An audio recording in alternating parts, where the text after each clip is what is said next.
Welcome back to the Double Leg. I'm one half of the show. Hey, Job Picks, the other half of the show, the Parlay. Joining me in to break down some UFC 309. John Jones facing Stipe Miocic for the heavyweight title. Co-main event, Charles Oliveira, Michael Chandler.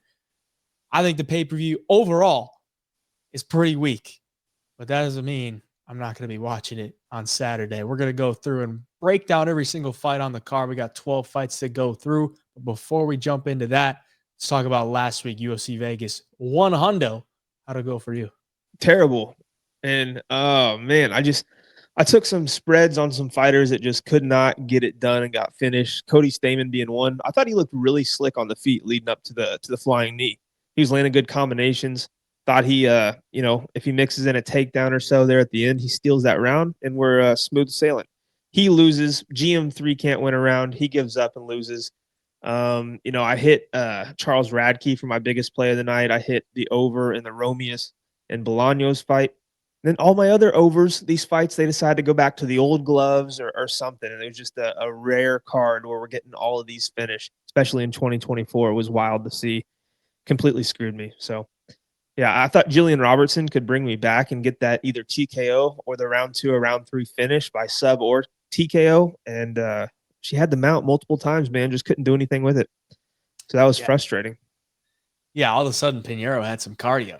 Like, yeah. Where does this cardio come from? She's falling off a cliff their past 2 fights after like the second round. And then she's looking better than ever in the third round. I'm like, okay, what EPO are you pumping into your body? Yeah. Because that was not there the past 2 fights. Yeah, that was a tough one. I mean, when favorites go 10-1 and the favorites are all like minus 300 or 400 or higher, it's tough. I mean, if you're just going to be parlaying the favorites, that's cool. That's not my style. I usually, if I'm going to put a parlay in, I'll probably max it out at two legs. And the parlay that I had did hit. It was Melissa Mullins and what was it? Mansour Abdul Malik. So that one hit. But overall, it was a losing night for me. It's been a cold 3 weeks for me. Just nothing's going right. It's very frustrating, but that's part of the game. And, sometimes you'll be hot, sometimes you'll be cold. We got 4 cards left in 2024. So hopefully we can turn that around and end the year on a strong note. But back to UFC 309. How are we feeling about the card? I know I gave my opinion. What do you think about it? Yeah, I mean, there's some great matchups and great fights. Star power wise, I mean, you get Charles Oliveira, you get John Jones, Chandler, and Stipe, obviously. But then, you get Bo Nickal, and then it kind of drops off after that. So, I mean, I like watching these cards where you get a lot of strikers. You get the McGhees and Martinez and Mauricio Ruffy, those guys. But, man, there's so many massive favorites on the card. It just makes it hard to know what to do with some of these fights. I mean, you can't bet minus 1,000, minus 750. That's kind of frustrating, but there is a few spots on this card I do like. So I'm looking forward to talking about it. Yeah, we got a few big favorites, but overall, I think the matchmaking is decent because there's some, even with the big lines like the Paul Craig, Bo Nickal, I'm still kind of intrigued. Just because it's Paul Craig, you never know, he could pull off the upset, and at least we get to see Mauricio Ruffy back in action. So I'm looking forward to it. Even though I'm not a huge fan of the main event, but we'll go through and break them all down. We'll give you the pick. But if you want the bets, jump in the Home Fight Picks premium membership. And right before we get into this, if you're watching this right now, use code 11. You'll get a 7-day free trial. That's code 11. You'll get a 7-day free trial to the Home Fight Picks premium membership. Links down in the description that you can get all of our bets there for UFC 309. Let's hop into it with the first fight of the night. Veronica Hardy coming in as the favorite over Eduarda Moura. Moura was a mammoth at 115. I don't know how she ever made the weight. She missed weight her last time out, and I think she missed weight the time out before that. So she's forced to move up to 125, which I think is the right move. She's still going to be bigger. She's going to be 2 inches bigger, 2-inch reach advantage over the true flyweight Veronica Hardy, but she is the underdog. She came into the UFC big for, I think it was a second-round knockout against a ground and pound against Montserrat Ruiz. Yeah. And there's a lot of hype because she was undefeated. She takes her first L. She moves up. Veronica Hardy has rejuvenated her career, 3 straight wins. Dan Hardy seems to be the mastermind behind the improvements. You think she could pull it off again as the favorite? She's been looking good since she came back into the UFC off that long layoff. I mean, the problem is though, like I look at some of her losses she had before that, and she's losing to girls that are just bigger than her. Eduardo Moura kind of fits the bill. I mean, you look at Veronica's loss to Bea Malecki, not a great fighter at all. And Bea is just tall, long, tough to deal with on the feet. So I don't know if she comes in here against Moura and wants the point fight from the outside. I think she's definitely got the ability to do that. But I mean, if Moura looks good, has a good weight cut, maybe she has way better cardio. Maybe she's gonna feel a lot more physically strong, not having to cut that last 10 pounds. If she can close the distance, I think she's going to have the power advantage. She's going to have the strength advantage because she was a big 115er. She's going up to 125 against the girl in Veronica Hardy, who's still not a big girl for 125. So even though Moore is going up a weight class, she's still going to be the bigger fighter and the stronger fighter for sure. And it's not like Veronica Hardy's like blowing these fighters out by any means. She went to a split decision with Jamie Lynn Horth, who arguably lost just a week and a half ago, or a little over a week ago, and then went to a decision with JJ Aldrich. And I was in the crowd that night, and maybe it looked different live than it did on TV, but I thought there was a chance that maybe JJ could pull off a robbery. It definitely would have been a robbery, but it's not like she separated herself by a mile from JJ Aldrich. So yeah, if Moore comes in here and has learned from her last fight, can kind of stay composed and conserve energy and just mix in her grappling when she needs to, be the stronger fighter in the clinch, I think she makes it somewhat close. I don't know if plus 128 really does it for me to lay a bet on her here. I think Veronica Hardy at this point probably a little more skilled and technical, but Moore is definitely a problem if she can get her game going. Yeah, I would tighten the line just like a little bit, but I don't think it's overblown by any means. I think Veronica definitely going to be the better striker, definitely going to have the better cardio. It just comes down to if she can defend takedowns, and if she does get taken down, if she can get back up. Eduarda, pretty solid jiu-jitsu on the ground. She's always going to be looking to take the back. And if she can do that, then I think she could have a lot of success here. But on the feet, she's not a bad striker. And I think just at times she's a little bit stiff. And maybe that's just because she's a little bit fatigued. But she does have some nice movements. Watching her fights and watching her training footage, I think her movement is pretty solid. It's just that when she gets in there, she gets a little bit stiff and tired. I think Veronica's takedown defense is pretty solid. The thing that's really holding me back on Veronica is just she's not a high volume striker. She picks her shots, and at times it's just not enough. Like she has pretty solid game plans, but she's kind of like squeaking these by. Like her 3-fight win streak is not the best competition. Like Juliana Miller's ass. Jamie Lynn Horth, not very good. And JJ, I've never thought highly of. And JJ knocked her down, pretty much knocked her down in the third round. Yeah. They didn't score the knockdown, but she knocked her down and then was on top of her for most of the round after that. So, if Eduarda Moura can impose her will a little bit here, kind of like she's used to, then she can have some success.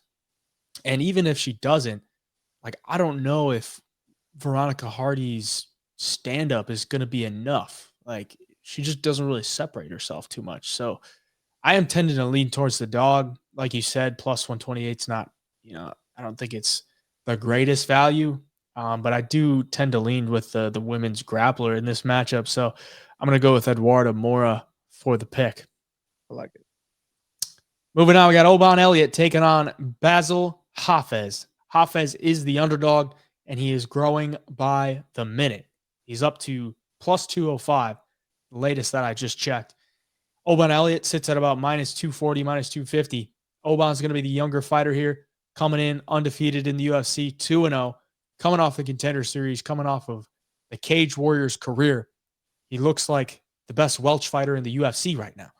And the bookies are respecting him. Basil Hafez, 1-1 in the UFC debut against Jack Della, went to a split with him, and then picked up a win against Mickey Gall in his sophomore outing. So 9-4-1 for Basil Hafez. Never been finished. Solid wrestling.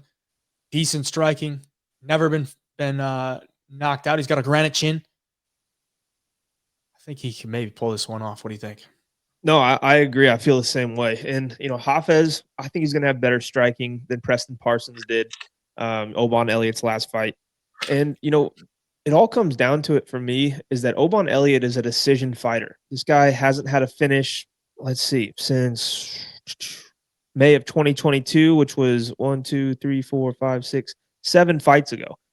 And he's getting to the UFC level. These guys are going to be harder and harder to finish. Hafez fits that bill. The guy's never been, do you say never been finished, never been knocked out?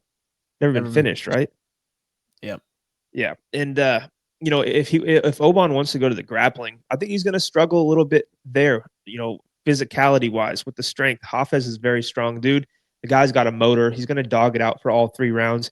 So in a fight where you either think this fight is going to a decision or Hafez is the one finishing the fight between these two, I mean, holding a plus 200 ticket in a dog fight like this, what can go wrong? I mean, you're either going to lose probably a split decision type fight or you're going to walk away a winner. I think plus 200 right now is what the line's at, and that's value all day on Hafez. Went to a split decision with Jack Della Maddalena, a guy who's going to be fighting for the title sometime in the next year. He had a very good showing on just like 5 days notice off the couch in that one. Turned around, got a win over Mickey Gall. I think he's a guy that's just going to keep getting better and better as his competition has gotten better and better as well. So, yeah, I like Basil Hafez as a dog here too. Funny you mentioned the splits. I'm looking at Basil Hafez's record. He's been to 5 split decisions in his career, and one of those was a split draw. So, yeah, maybe fight ends by split might be the move because I don't see either guy getting a finish. But if anybody does get a finish, I think it'd probably be Basil with a knockout just because Oban's been finished twice before by knockout. We saw him hurt badly on the Contender Series. We saw him hurt badly against Val Woodburn. I don't know if his durability is the best, but I know he's a dog. Like he was able to bounce back from those spots where he was hurt in those 2 fights that I just mentioned. So I think the fight probably goes to a decision, and I think it'll probably be really close. I think it'll be a toss-up, and I think Basil could maybe get his hand raised. Just the guy is super strong. He's built like an ox. Pretty decent cardio. It's not the best. I think Oban might have a slight cardio edge, but I do think he'll be able to have some success early. Maybe hurt him a bit throughout the fight, and maybe just win 2 out of the 3 rounds. So I'm going to take Basil Hafez here as the dog to pull it off. All right, we got Mickey Gall, Ramiz Brahimaj. Brahimaj comes in as a slight dog. Gall, the slight favorite. Mickey Gall with the 7-6 record just sticks out like a sore thumb. But it's been a wild ride for Mickey Gall. He came back after a long layoff facing Basil Hafez, who we just talked about, and he didn't look bad. I thought his striking looked pretty improved. I thought his ability to take the shots looked pretty good, and overall, like willingness to be in there and take the shots and throw them back looked good to me. And Brahimaj, not really much to like about him in his UFC career. The only guys that he's beaten is Michael Gilmore, who should have never been in the UFC, and Sasha Palatnikov, who did not have a good UFC run. So he is looking to pick up a win here and maybe save his UFC career. I don't even know. If he wins, I feel like he might still get cut. Same could probably be said about Mickey Gall. So both guys maybe with their backs up against the wall needing a win. What do you think? Yeah, I mean, for Brahimaj, the guy has a ton of submissions on his record. Like you can tell that's where he wants to fight. He's going to look to get takedowns, put you against the cage, get you to the ground and work submissions. I mean, Mickey Gall is good with the jiu-jitsu, though. It's not going to be too easy to do that, especially if it gets to the ground. Mickey's pretty slick. And on the feet, I'm going to give Mickey Gall the slight advantage. I think he looked really good on the feet, all things considered, in his last fight against Basil Hafez. And he was able to fight all 3 rounds hard against a guy in Hafez who likes to dog those fights out and can fight hard for 15 minutes. That's a good sign if you look at this from a standpoint that Ramiz Brahimaj doesn't have the best cardio, because he really doesn't, man. This guy came in with a somewhat of a close line when he fought Timba Garimbo and just gassed, and Timba was able to hold him against the cage, take him down, and just basically work him for all 3 rounds. I mean, Brahimaj, that's kind of been his thing in the past too. The guy slows down, he gets tired, his opponents can take over. And like you mentioned, his wins, Michael Gilmore, not UFC level. Palatnikov couldn't cut it at the UFC level, and he's losing to Court McGhee, who is nearly 40 years old. Timba, who was able to dominate him, and Maxim Grishin, even though it was that nasty nasty ear injury where his ear was like hanging off. Nonetheless, was going to go on to lose a fight either way. So, yeah, man, I like McGhee Gall here, minus 136. The line's somewhat tight. I just don't think Ramiz is going to sub him in the first round. And if he doesn't do that, I think this is Gall all day long.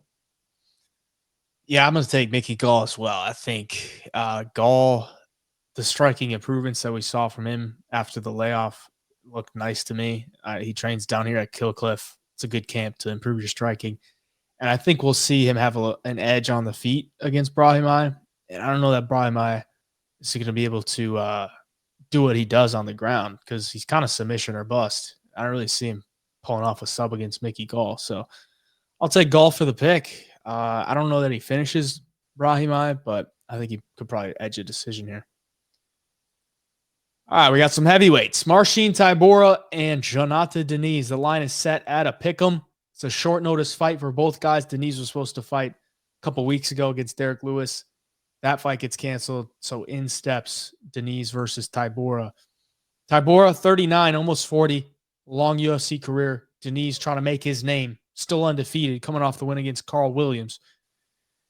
Interesting fight. I'm glad they added it. I think it's a nice, fun fight to add to the card. And it's one where you can see one side having a lot of success, and then you could see the other side having a lot of success. What I mean by that is you could see Diniz knock this guy out, or you could see Tybura take him down and ragdoll. So which one do you think it's going to be? Oh, man, I'm going to lean with Diniz just because, I mean, Tybura, 39 years old, getting closer to 40. He's taken, some knockouts. The one that Tom Aspinall was pretty bad. Fought Tai Tuivasa, and Ty's just doesn't have it anymore. Has lost a bunch of fights in a row. And, Tybura, he's beaten a lot of these guys after they get tired, and then he's able to get a takedown or end up on top and can kind of go to town with ground and pound or look for submissions from there. I think Diniz in the first 2 rounds should be I think he could stuff some takedowns here and just kind of use that jab and kicks to kind of keep Tybura off of him. It's that 3rd round I'm kind of worried about. Like, that's the thing. Carl Williams went the whole fight without really shooting takedowns, but when he shot 1 or 2 sloppy ones early, Diniz defended it pretty well. But in that 3rd round, Carl Williams was able to have a little bit of success and put him in a little bit of trouble. If Tybura can do that early, obviously I think he can either get the finish or he's probably going to stay on top of Diniz for the rest of the rounds and just win minutes and win rounds that way.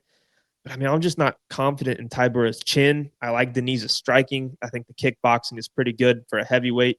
He's going to be lighter. Well, I guess he won't. Tybura weigh in his last fight? Is that accurate? 252? Yeah, I think that's about accurate. Yeah. Okay, because I guess it's just when I watch him in his last fight, he looked a little bit thicker, a little heavier. But Diniz, when he is striking, has some athletic abilities for a heavyweight. Looks a little more athletic than Tybura, anyways. So yeah, this one all depends. If you like the grappling, you got to go with Tybura. If you like the kickboxer to keep it standing, Diniz all day. There's going to be a big discrepancy in both aspects of mixed martial arts. So I'm going Jonathan Diniz, though. I think he's got a little more in the tank, a little more drive. Like I said, Tybura being 39 years old, probably not fighting too much longer. Maybe another year, another 2 years. I think Diniz is just getting started. Yeah, I'm kind of torn because I think I like Diniz's striking. I think he's a lot faster. He's just a better striker than a lot of these heavyweights who are kind of lumbering, a little bit slower. I think he's faster and hits pretty damn hard. A lot of nice low kicks as well. And I look at Tybura, I'm like, he's going to need a takedown. I think he can't stand and strike with Diniz.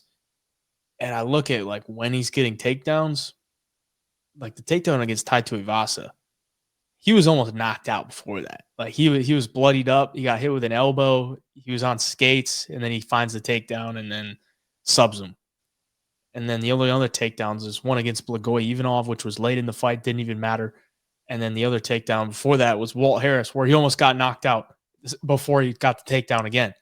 So I'm like, I don't know. I think if Diniz cracks him early, I feel like he'll be able to stuff the takedowns. I don't know that Tybura can just shoot from out at range and like land a takedown. So yeah, I don't know. I think it might be a good live betting spot too. If Tybura has some success early with the takedown, then you can take a flyer on Tybura live or something like that. Or if Diniz is piecing him up, maybe look, I don't know, maybe take the flyer on Tybura to take over as the fight goes on, because his cardio is decent. And Diniz looked okay against Carl Williams, but Carl Williams just wasn't shooting takedowns. Like that's kind of my thing. Like, I would have liked to see if Carl Williams went out there with a wrestling game plan from the jump, because he waited until round 3 and then he landed takedowns at will. So I'm gonna lean with Diniz. I think it's pretty fairly. It's kind of like a pick 'em, like, which guy's gonna have success with their game. And I'll just take Diniz because I think Tybura is probably not gonna have a ton of success early shooting takedowns from range. But if Diniz starts to slow down, then maybe he could take over. So let's move on to Jim Miller and Damon Jackson. Jamie Jackson moving up to 155 after a long career at 145. Apparently, it's a very tough weight cut for him. And getting older, he's decided to take the path of least resistance. He's getting a decent matchup here. I think this is a solid matchup because, Jim Miller's at the age of 41. We saw when you throw him up against a Bobby Green. He had his moments early, but he took an absolute beating. And I don't know that I would be running to the window to bet on Jim Miller after that beating, to be honest. But either way, he is the underdog. So if you are going to bet on him, you're getting some plus money. Damon Jackson, minus 154. I think that's growing a little bit as we speak. What do you think about this one? Yeah, luckily for Jim Miller, he's not fighting a guy like Bobby Green and Damon Jackson with that kind of striking. But, Damon has kind of got this rap of being chinny. He gets hit a lot. He's been knocked out brutally in fights. But, you go through his record and you look at who he's getting knocked out by. Dan Ige, much younger, savage striker. Elliot Topuria, much younger, savage striker. Flying knee in the PFL, a younger, undefeated fighter at the time. So, I mean, he's losing to these guys who are fast with the hands, who are much younger, explosive. I don't really think Jim Miller is that anymore. 41 years old. Yeah, 41 years old. Definitely has power in the left hand for sure. But like you said, he just took a beating to Bobby Green pretty badly. The guy's definitely towards the end of his career. And, Damon Jackson moving up a weight class, going to be a little bit faster, in my opinion, on the feet. I don't think he's going to be completely outclassed, but I do think he's going to have the strength and the speed to get in on the hips and look for takedowns and kind of control Jim here. Like I said, Jim just looked a step slow to me. Definitely a fighter that will fight all 15 minutes. He's going to be extremely hard to put out and finish, but Damon Jackson being slightly younger, good wrestling, good control, can kind of fight these close 15-minute fights. I got to stick with him here for the pick. Yeah, I'm going to stick with Damon as well. Jim, you look at his wins, they're against some pretty low-level guys. And he still has a lot of great skills. Like, I think he's got some nice leg kicks. I think his left hand is still pretty deadly. And we know if Damon Jackson's going to get knocked out, it's going to look bad. So, if Jim Miller lands one of those big left hands, Damon Jackson might go night-night. But that was at 145. So maybe his chin might be better at 155. I think his cardio will be better because last fight against Chepe just put an insane pace on Damon, and he just couldn't keep up. And maybe that was part of the reason why he moves up to 155, just because the cardio just can't hold up at 145. But I think Damon, he's not going to be undersized here. I mean, he's 5'11". He's going to be able to have some success on the feet. He's not the best striker, but I think his jab has looked pretty good throughout his last few fights. And obviously his game is wanted to get close, get in the clinch, drag you down, be sticky. I think he could have some success with that here against Jim Miller. So I'll take Damon Jackson for the pick. All right, Chris Weidman coming in as the underdog against Eric Anders, sitting at minus 156. Couple of old men. We just went from old guys to old guys. Weidman 40, Anders 37. Weidman coming off a win. Never thought I'd say that, but he is. And it was an asterisk with that one because, oh my God, he was cheating his ass off. But he still found a way to get it done. And nobody's really going to go back and try to take that away from him because everybody wants Chris Weidman to win. Eric Anders coming off a win, a very greasy win against Jamie Pickett, where he got dropped early and then just took over with the wrestling. So Couple of old men. It's probably going to be looking like a slow fight out there. What do you think? Yeah, that's what makes me a little nervous if you're an Eric Anders betting. I mean, Weidman's a guy who obviously older, his best days are behind him, but he looked good against Bruno Silva. And even though he had the eye pokes, all that stuff, I mean, he had some moments in the fight where he kind of looked back to form. His left hand was working pretty well.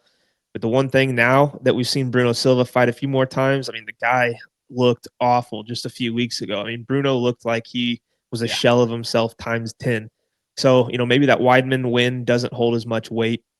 Anders, going to be a little bit younger, athletic, played D1 football at Alabama. The guy has some decent wins on his record, but again, the fight against Jamie Pickett wasn't the best of looks. A lot of people claim Jamie Pickett, one of the lowest level fighters that was on the roster at the time, and he struggled with him pretty greatly. So, yeah, this is an interesting one. I definitely don't think Anders, he's 37, he's not in his prime. I don't think he comes out here and steamrolls a 40-year-old Chris Weidman. I mean, if Chris Weidman starts to get to be a somewhat of a bigger underdog, I think you got to take a chance on him because it's one of those fights probably going to a decision. You would think. Which name would you rather be holding a ticket for here? I'm going Chris Weidman. Yeah, I think it's Chris Weidman all day. Like I don't think Eric Anders' style that he's been using to win fights is like gonna do well here against Chris Weidman. Like, is he gonna out wrestle Chris Weidman? Like, I don't think so. I'd be very shocked to see that. And you look at Anders' wins in the past like 4 years, it's Jamie Pickett, who's awful, got cut. Kyle Dawkins, who's awful, got cut. Darren Stewart, not good, got cut. And then he's losing to, the Marc-Andre Barrios. I mean, Eric Anders has been dropped his last 2 fights. So I think Eric Anders is, especially with the football career, I know as an ex-football player, that takes a big toll on your body. So that 37 could easily be like a 45, Right. So I think Anders, even though he's going to be the younger guy here, I don't really think it plays much of a factor. I think he's slowed down just as much. And Weidman at one point was the best in the world. The win over Bruno Silva, it looked great, but, you can't really put too much stock into that because Bruno Silva has not looked good. But I think that gives Chris some momentum, or at least more confidence, to go back into the octagon here off a win. He knocked down Bruno Silva. He thought he looked really good. I thought he looked really good. I think he wins this fight, man. I think he can outstrike Eric Anders on the feet. I think he can out wrestle him too. So give me Chris Weidman at plus money. In New York too. In New York, Jersey area, that New Jersey, New York area. Yeah, I mean he was eye poking the shit out of Bruno in, what was it, New Jersey, Atlantic City? Yeah. Nobody gave a shit. So maybe he just does that to Eric Anders. Who knows? All right, moving on to the featured prelim. We got Jonathan Martinez and Marcus McGhee. It's a fun matchup. I like the matchup. Good matchmaking here. Martinez coming off the loss to Aldo, snapped his win streak. McGhee is on a win streak of his own. He has beaten Gaston Bolanos, JP Buys, and Journey Newsom in the UFC, and here he is facing a guy in the rankings. What do you think about this one? Yeah, like you mentioned before, man, the Bolaños win now ages a little better. I mean, at first it's like Marcus McGhee, 3 finishes in the UFC, but the names are Journey Newsom, JP Bays. But Bolaños looked pretty damn good against Cortavius just a few nights ago. And he kind of looked complete. I mean, he looked like he had some decent grappling, defensively especially. And, for Marcus to go out there and pretty much dominate that whole entire fight, pretty good look now that you look at it. And McGee's another dude too, who's like, he's very well rounded. The guy's explosive as all can be. Seems to have pretty good cardio. Seems to be durable and tough, and hits like a truck. So Jonathan Martinez, coming off the Jose Aldo loss, I mean, I think that's probably why he's the dog here against the guy who is on a 3-fight winning streak in the UFC, all by finish. But Martinez, man, I go back and watch like the Said Nurmagomedov fight. The guy is super skilled, and I hope people just like don't forget about it leading up to his fight because of that fight with Aldo. Maybe he was starstruck. He went down into Brazil to fight Aldo in front of his home crowd. That's a lot to handle when the whole crowd's yelling at you the whole time. But like when he fought Said Nurmagomedov, he showed good striking. Obviously, we all know he has the great kicks. The leg kicks could be potent in this fight. But he showed really good grappling too. Like this guy, was not easy to take down. He had Saeed in some bad positions. He was able to survive some bad positions and ultimately won the fight. Went out again the next time and finished Adrian Yanez with some leg kicks in the first round. So this is a very dangerous fighter. This is a very technical and defensively sound fighter, and it's going to be a massive test for Marcus McGhee. And again, yeah, he just beat Bolaños before that. Not much high-level competition. This is going to be some high-level competition. So do I think McGhee should be the favorite? Probably, maybe slightly. Minus 150 is getting up there for me, though. I do think this is going to be a very close fight if we don't see a finish early. Yeah, these are tough because you got a guy that hasn't really fought too many good guys against a guy that's been in the UFC for a while. But I think it's kind of warranted. Like, just based on the eye test, the skills that McGhee has shown, like, one thing that can make you a favorite over guys like a Martinez is just having big power. And Yeah. McGhee has that. He's very explosive, very good athlete. He's built like a brick shithouse. And he has really solid stats across the board. I mean, he's got like a 71% striking defense. He lands 5.3 significant strikes per minute compared to absorbing 2.52. 100% takedown defense. And that gets over 3 fights, but still to do it at that level and have that kind of success looks really good. I think McGhee, if he can impose his will a little bit, I know he's a guy that likes to skirt around a little bit and pick his shots and land big bombs. But if he can get some forward pressure going on Jonathan Martinez, you have to take away the kicks from Martinez because his boxing is not good. It's like it's just, I'd say it's a little below average, honestly. He's so low level with the hand, or so low volume with the hands too. All of his strikes are kicks. It's all kicks. Like, if you're going to stand in front of him, then he's going to kick your legs off. But what Marcus McGhee has shown is he's not really standing in front of guys. He's moving around, creating angles, and exploding in with big shots. I think that could have some success here against Martinez with that type of game plan. And Martinez has been knocked down many a times, and we know McGhee has some big power. And Martinez apparently is now his own coach, so that is not the best look. And yeah, I'm gonna side with Marcus McGhee training at MMA Labs. Don't know what they got in the sauce there, but it is definitely some good sauce. I think he gets this one done. I'll take McGhee. All right, to the main card, we got Mauricio Ruffy coming in at minus 850, taking on James Llontop. James Llontop was the brave enough man to step in and fight Ruffy. Thank God, because if Ruffy didn't get a fight on this card, that would have sucked because nobody wants to fight this guy. Obviously, training out of the Fighting Nerds, one of the greatest camps that we have right now. They have beaten everybody in the UFC. They still haven't recorded a loss, and I don't really see them recording a loss here against James Llontop. Llontop coming off the split decision loss to Borshev, which I thought he looked pretty good. But this is a lot different style in Ruffy. Ruffy's a lot of movement. He's going to be in and out. He's going to be very fast, and he's going to look to snipe your head off. He's a massive favorite here. Do you think it's warranted?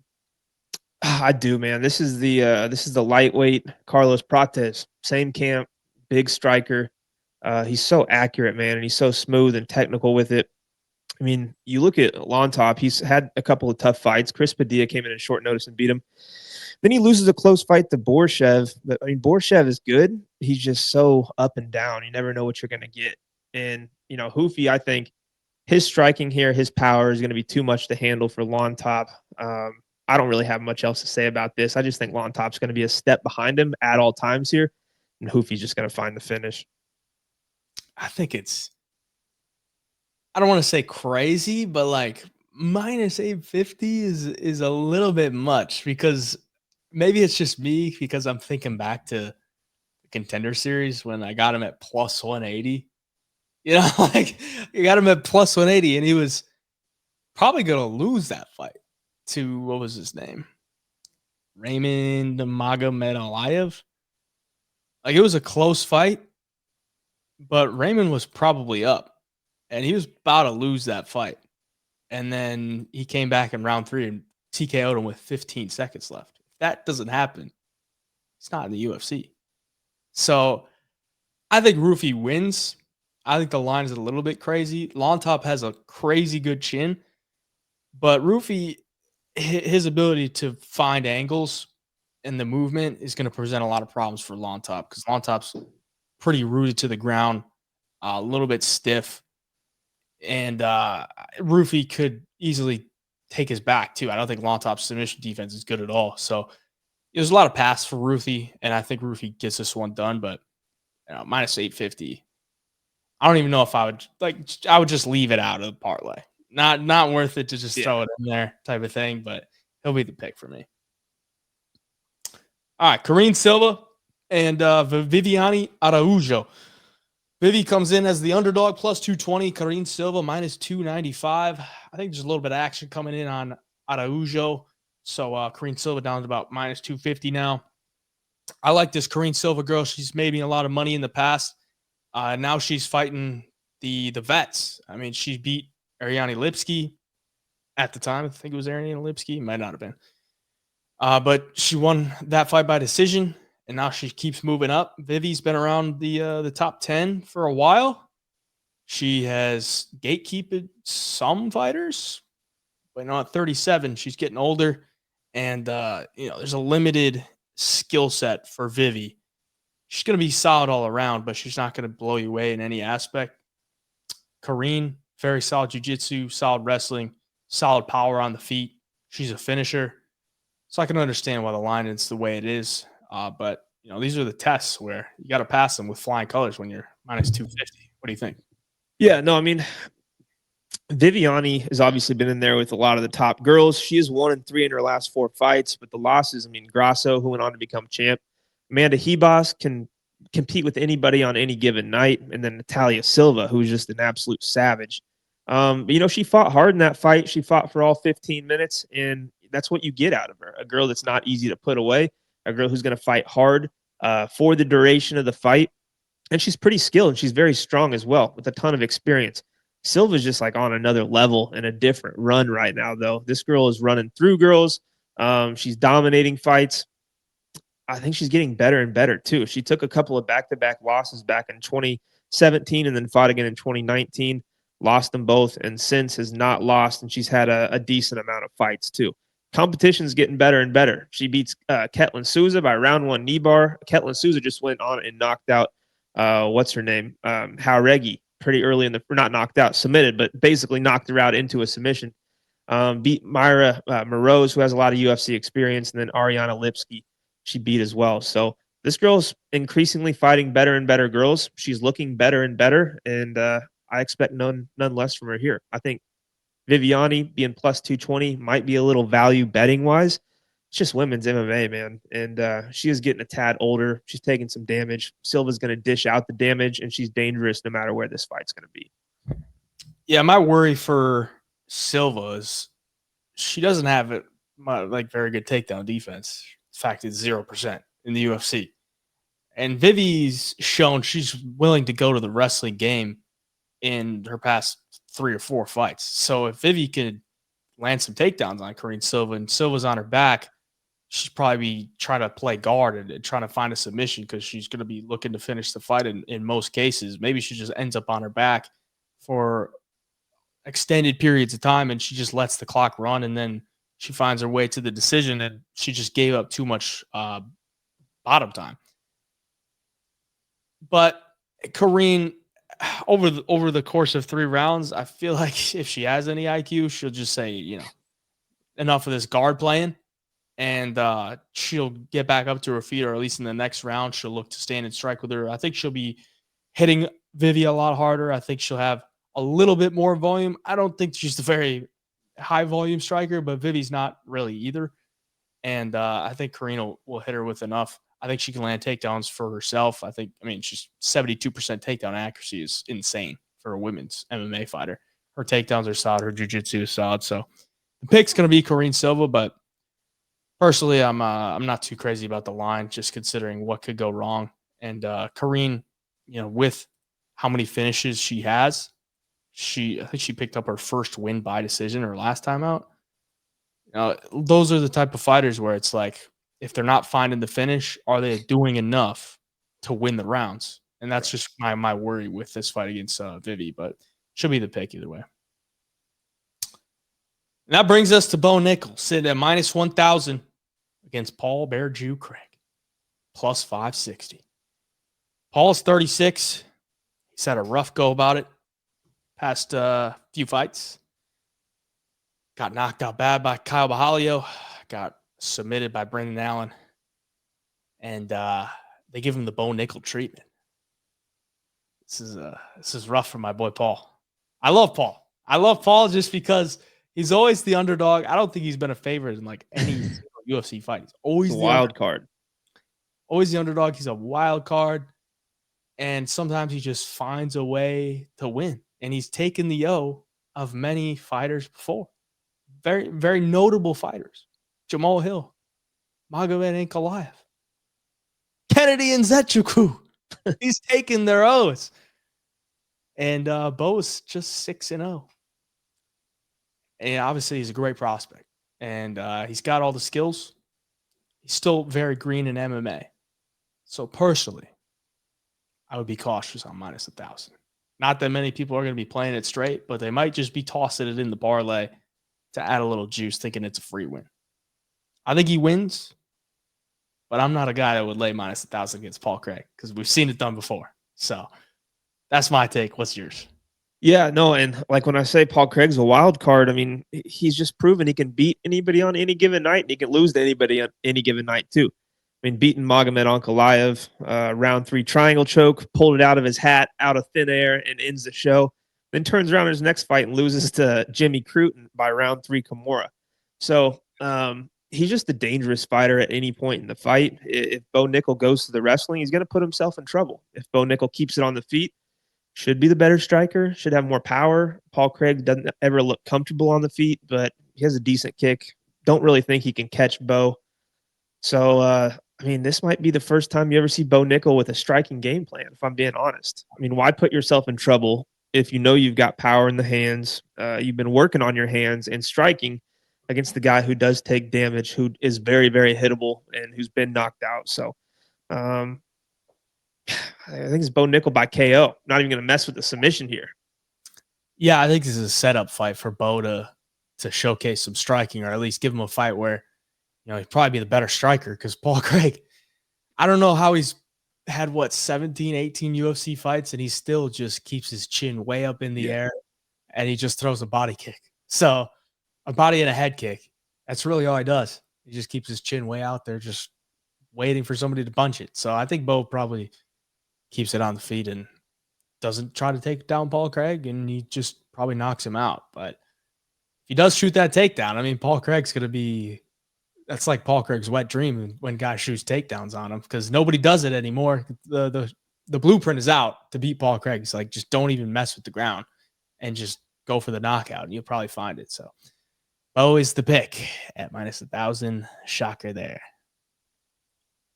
Brings us to the co-main event. We got Charles do Bronx Oliveira at minus 265 against Michael Chandler, sitting at plus 200. So the rematch here, saw this fight a couple years ago. Michael Chandler landed some big bombs early. Charles Oliveira had his back. They go to round 2. Charles Oliveira, clean left hook, TKO. Charles Oliveira is the lightweight champ of the world. And now here we are years later. Michael Chandler is trying to get the Conor McGregor fight. He was about to get it. Conor pulls out, and now he has to fight Charles Oliveira again. He's 38. Probably just wants to stay active after, 2 years off? His last fight was Poirier 2 years ago. Yep. And Charles, it's a solid fight for Charles. I mean, he's already beaten him, and he doesn't have to face one of these up-and-coming guys. So, yeah, I mean, I'm sure Charles was like, sure, I'll take this fight against Michael Chandler. I've already beaten him. And he's a favorite. The books respect him here. What do you think? Yeah, honestly, you say 2 years ago. It's 2 years ago tomorrow. It'll be to the day. Yeah. That's crazy. It's been that long. I mean, it doesn't seem like that long at all. Chandler at the end of the day is 1-3 in his last 4. It's Charles Oliveira, Justin Gaethje, and Poirier are his losses. All of the very tip-top guys, and his wins, Tony Ferguson, which doesn't say much right now. But Doesn't look good, Chandler. I'm sorry. You should be. It's basically 0-3 is what your record is right now. But Charles, obviously, everybody knows the most dangerous guy in the division. Can knock you out. His Muay Thai is sick. His left hook that he hit Chandler with in that first fight is deadly. And if you want to go to the wrestling against him, don't let him take your back, because chances are, if you let him take your back, he's going to have a good chance to finish the show. Now, in the first fight, Chandler was able to get out of him, taking the back and having the body lock in there and everything. And Chandler just showed his explosive and athleticism to get back into a dominant position and land some bombs. But man, Chandler's just taken some damage in his career. And, you're going up against the guy who can dish it out. And Charles Oliveira, he's probably going to get dropped in this first round. He's probably going to eat some big shots, but that's his MO, man. You think you're going to put him out? He gets hurt. He's laying on his back. He survives. He gets up and he just takes over. Chandler, I don't think he has bad cardio. I think he's just 100-mile-an-hour start to finish, and he'll dog fights out. I mean, we saw against Justin Gaethje. At some point, I got to believe that Charles catches him again with something, whether it's a submission. I mean, Dustin Poirier is able to take back and get the rear naked choke. If you let Charles Oliveira have 10 to 15 minutes to fight, if you can't get him out of there in the first round, chances are he's going to take your back at some point too, maybe more than once. And I'd be willing to bet he could probably find the submission. I know Chandler's probably been super dialed in just to fight again. He's been training to fight Conor McGregor, and he wanted to beat him more than any win he's ever had in his career, just to prove a point, just to beat the biggest name the sport's ever seen.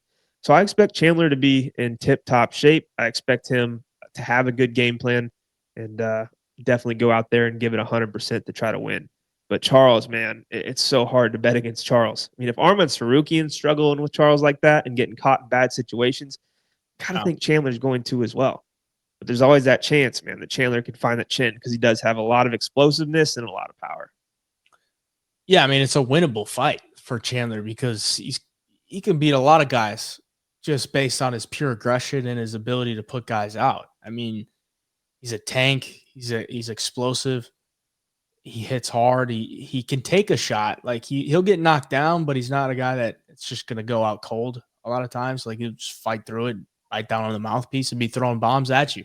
And Charles has been knocked down a good amount of times in his past few fights. So we know that ability for Chandler to knock him down is there. It's just like you have to follow the guy to the ground if you're going to finish him, unless you're going to put him out cold. Nobody's really put him out cold. And then you're in the danger of getting subbed. Even Arman had the game plan to beat him, honestly, which was, and it worked out. Like, take him down, be in his guard, land some shots, and just fight off the submission attempts. I mean, Charles had 4 submission attempts, and one of them was like the guillotine was crazy in there. Like, I don't know how he got out of that. I thought that was locked in for sure. But he just wrote off some top time, and he got a decision victory. Like, is that on the board for Chandler to do here? Like, if I'm Chandler and I see that play out, I'm like, couldn't I do that? Like, fight off the submissions. Easier said than done. But Charles had his back in the first round, and he was able to get out of it. I think his submission defense will be there early. It's just later on, as the fight goes on, Chandler, with all these big movements, he gets tired. That's when the mistakes happen, and that's when he gets subbed by Poirier. So, yeah, I think Chandler's live early. Could be live for a decision if he takes the Arman route and he's able to survive the subs. But I think Charles is the rightful favorite. I think Charles probably wins, does catch him with something eventually. And, Chandler being the age that he's at, I think he can get caught with something on the feet or something on the ground. So I'm going to go with Charles over there for the pick. I think he gets this one done again. That brings us to the main event. Don't know how the UFC doesn't have a recent picture of John Jones, heavyweight belt. Does not have abs like that anymore. And the most recent picture we can get from Stipe was 3 years ago. This man's been off for 3 years, over 3 years. And he's in for a heavyweight title fight. He's 42 now. Hasn't had a win since 2020. His last fight, he got knocked out brutally. He's fighting for the heavyweight title. John's a big favorite. He's minus 700. Stipe plus 440. What do you think? Yeah, that's a big, hefty price tag on John Jones, being that it's heavyweights, and you're getting Stipe, who's a lot of people regard as the best heavyweight of all time. Yeah, he's 42, but he's got the experience. He's not an easy out for anybody. If you can go out there and knock him out, sure, but John Jones isn't really doing that to many guys anymore. Could he go out there and submit Stipe? I guess. I just don't see it happening as fast as it did against like a Cyril Gahn. It's interesting, man. Like I think John Jones wins the fight. He's definitely going to be my pick. But I mean, John already claiming he's not fighting Aspinall. He doesn't want that fight. Probably retiring. Like, how dedicated is he to this right now? Yeah. I mean, is he super dialed in? Is he giving it his all in the training room? Like, we know John Jones. We know his past, what he does before fights. I'm not saying he's doing that shit this time, but maybe he's just over it all and just trying to get this last big fight against Stipe, prove that he can beat the heavyweight GOAT and get out of there. But Stipe, I mean, you can kind of say the same to him. I think he's ready to be done as well. He's got a family. His kids are getting older. Has a job on the side and everything. But maybe John Jones has kind of sparked that fire in him, and he's been going balls to the wall training for this for the last 2 years and just trying to dial in to give his best performance in his last fight as a UFC fighter. So that makes me nervous a little bit because you just never know with John Jones. He always pulls the wins out of his hat. But as he's gotten older, there's been fights he looks a little disinterested in. I mean, the one against Dom Reyes, I mean, most people thought he lost the fight. John Jones kind of looked way off in that fight. Man, if he comes in here like that against Stipe is such a legend, and he's so experienced, and he's so good and fundamentally good that he could cause some problems, in my opinion. So I'm going John Jones, but Dana White always says he doesn't sell fights. He sells oh shit moments. And Stipe upsetting John Jones in both these guys' retirement fight would be the ultimate oh shit moment. So yeah, give me John Jones to win. But this could be crazy, man. Yeah, I think if you gave me Stipe 4 years ago, then I would have a lot more conviction. And I'm sure we'd see this line not be as wide as it is. I mean, for one of the fights that's probably was circled on Dana White's whiteboard of like fights that need to happen this year and fights that I'm most looking forward to, the line is minus 700. Like, it's pretty clear the odds makers pretty confident who wins this fight. And Stipe with the long layoff, I don't even know what this guy's up to. Like, he's not really big on social media or like staying in the loop with anything. He's got his family, he's got his job. He just kind of stays out of the way. But at the end of the day, he's a really good fighter. It's just, I don't know what he's really been doing the past 3 years. And I guess to get this opportunity, I would assume it gives him some fire to like train hard and like, all right, I'm going to come back, face the best fighter of all time, and I got to give it my best. So I would hope we get the best Stipe that could possibly be at 42 on Saturday. And if that Stipe shows up, then I think we could see this fight play out a little bit closer because John is coming off the injury too. We got to factor that in too. I mean, he had a nasty, was it pec injury? Tore his pec. That's got to be factored in. But at the end of the day, like I think John's going to be the pick. John wins the fight, but minus 700, I'm not about it. And honestly, John's not like a potent finisher. Like he was never really a potent finisher at light heavyweight. I don't know if he's going to be a potent finisher at heavyweight. I guess maybe if he's going up against Cyril Gahns who can't grapple, then sure. But I think Stipe could grapple. I think Stipe, his stand-up is solid. But he is coming off the knockout to Ngannou 3.5 years ago. 3.5 years probably enough to heal the chin a little bit. I'd hope so. But at 42, you're probably not going to be able to take some big punches. Not that John's the biggest power puncher, but all right, I'm kind of rambling. John Jones is the pick. Here's my last thing on this fight. I mean, if you look at Jones's last couple, I mean, Anthony Smith decision, convincingly, but not finishing Anthony Smith. Thiago Santos, split decision. Thiago Santos. I don't know if anybody's watched Thiago Santos lately, but the guy is not. I mean, he's better in 2019 than he has been the last 3 years, but he's not like the best fighter in the world. And then Dominic Reyes, a decision, who a lot of people thought he lost. Then he moves up to heavyweight, beats Cyril Gahn in the first round very, very quickly by submission. Still don't really know what John Jones looks like at heavyweight, if you think about it. I mean, we don't know what he looks like through 2 or 3 rounds at heavyweight against the natural greatest of all time type fighter in Stipe Miocic. So, Yeah, I greatest mean, heavyweight of all time, not greatest fighter. John has 1 knockout in the last 11 years. It's crazy. So, if he's going to go 5 rounds with Stipe, I hope Stipe's cardio is all right. Crazy. Yeah. John Jones landed 11 significant strikes to the head against Thiago Santos in a 5-round. 11. All right, enough about this fight. Those are the picks. Appreciate you for watching. Jump in the Home Fight Premium membership. You get all of our bets there. Use code 1111 to celebrate Veterans Day, and you get a 7-day free trial. Link down in the description. Stay up to date with everything at Home of Picks on IG, at HI Picks on the medias. For me, where can they find you? All social medias at the Parlay MMA. All right, boys. Till next week, the Double Leg signing out.